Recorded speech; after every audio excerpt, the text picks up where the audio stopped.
Kita 2020 itu masih minus 2,9%. Kenapa? Karena akibat pandemi COVID-19 dan ini terjadi di hampir semua negara. Tidak hanya di Indonesia. Cuma 2 negara di ASEAN yang tumbuh positif, yaitu di China dan Vietnam. Indonesia 2,9% minus itu dibandingkan dengan negara Asia Tenggara yang lain, kita masih jauh lebih baik. Karena kita punya GDP kita masih terbaik nomor 2 dari total negara G20.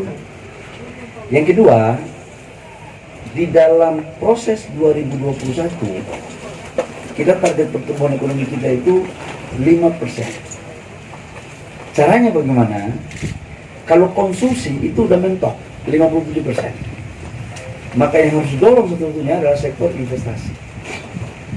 Nah, dalam konteks investasi, pemerataan pertumbuhan yang tadi disampaikan oleh Pak Dirut Kek, membangun kawasan pertumbuhan ekonomi baru, itu hanya dengan cara penetrasi investasi yang sudah dibangun infrastruktur.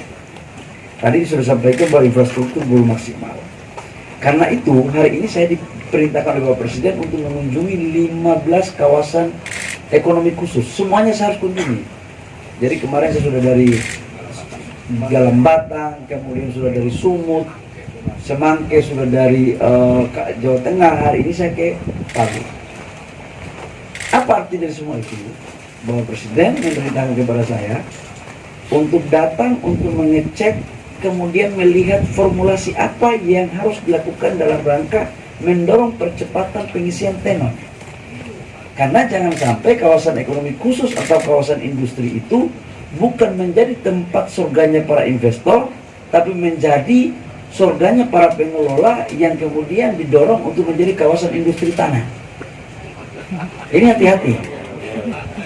Jadi kita jangan sampai kita berpikir seperti pengusaha kontraktor properti.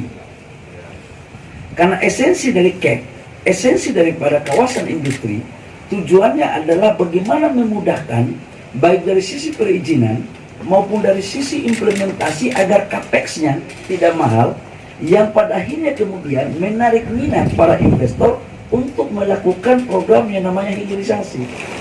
Jadi kalau awal-awalnya kita sudah berkelahi dengan tanah, maka saya punya keyakinan biar sumpah potong kucing, susah kawasan itu akan jalan. Ini penting, ini kita buka-bukaan saja. Ini karena leluhur saya dari mana, saya kan dari orang Sulawesi Tenggara, jadi pasti baku tak campur, baku tak ikat sampai sini kira-kira begitu. Jadi kelakuan kita ini kan kita baku tahu sudah. Yang kedua, Provinsi Sulawesi Tengah ini adalah salah satu provinsi dalam data investasi yang memberikan kontribusinya salah satu terbaik dan masuk dalam 3 besar untuk di luar Pulau Jawa. PMA itu 3 besar itu termasuk Sulawesi Tengah. Di 2020 di saat pandemi COVID-19, dari target yang kasih kepada Ibu Sandra itu 25 triliun. Tapi realisasinya itu mencapai 30 hampir 31 triliun. Ini adalah sebuah bentuk kenyataan bahwa kecenderungan dunia untuk melakukan investasi di Sulawesi Tengah itu tinggi. Artinya apa? Pemdanya welcome, masyarakatnya welcome. Cuman menurut saya kita harus menata kembali agar mereka tidak hanya di kawasan-kawasan di mana pusat bahan baku, tapi kita giring mereka untuk terjadi pemerataan di pusat-pusat daerah yang juga bukan bahan baku, yaitu di KEK Palu ini. Ini yang kita harus dorong ke sana. Yes. Nah, saya juga punya keyakinan bahwa target realisasi investasi di Palu, di Sulteng, di 2021 itu akan meningkat. Kenapa? Karena baru sampai di kuartal pertama itu sudah mencapai 9,8 triliun. Dari total investasi kita 219 triliun di kuartal pertama. 30 triliun di tahun 2020 itu adalah kontribusi Sulteng dari total investasi kita 900 triliun. Jadi ini tinggal penataan Pak Gub. Nah, karena itu saya minta nanti saya sama Pak Gub ataupun dengan kepala-kepalanya Pak Wahli dan Pak Kek, coba kita formulasikan nih. Jangan dulu ada image bahwa membebaskan tanah itu mahal. Kalau kita bikin suatu kesepakatan, maka proses promosinya itu ditarik oleh negara. Jadi tidak lagi kek jalan sendiri, seperti di Batang. Di Batang itu kenapa 450 hektar dalam waktu 9 bulan selesai? Itu di Batang itu saya bikin, itu masih hutan dulu awal. Gagasannya kami dari BKPM waktu itu kita buat, sekarang 450 hektar itu udah laku habis. Sekarang kita bikin lagi 3.000 hektar. Caranya bagaimana? Satu, tanahnya jangan dibuat mahal, izinnya diurus oleh negara, insentifnya kita kasih. Jadi jangan orang datang tiba-tiba udah merasa takut duluan. Nah ini nanti coba kita duduk sama-sama, kita cari solusinya. Termasuk ada investor yang sudah datang ke saya untuk masuk pada bagian pengelolaan kawasan. Ini kan adalah kerjasama antara PT BUMD itu dengan Korea kan kalau tidak salah. Nah ini ada investor yang mau masuk, sudah datang ke saya lewat Pak Deputi Imam, untuk mereka juga mau menggiring sekian banyak anggaran, dana investasi, yang mereka bisa ikut, dikasih ruang aja, kemudian mereka juga ikut untuk masukkan tenon-tenonnya. Jadi masalah kek ini Pak, ada dua menurut saya. Satu adalah masalah infrastruktur, yang kedua adalah masalah tenon. Ini yang kita harus selesaikan. Nah tenon ini terkait dengan insentif.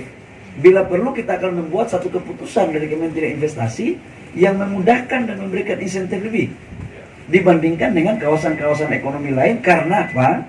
Ini masuk dalam PSN dan ini masuk pada strategi pengembangan kawasan timur yang harus dijadikan sebagai bagian dari perhatian khusus dari pemerintah pusat. Nah ini yang akan kita coba dorong.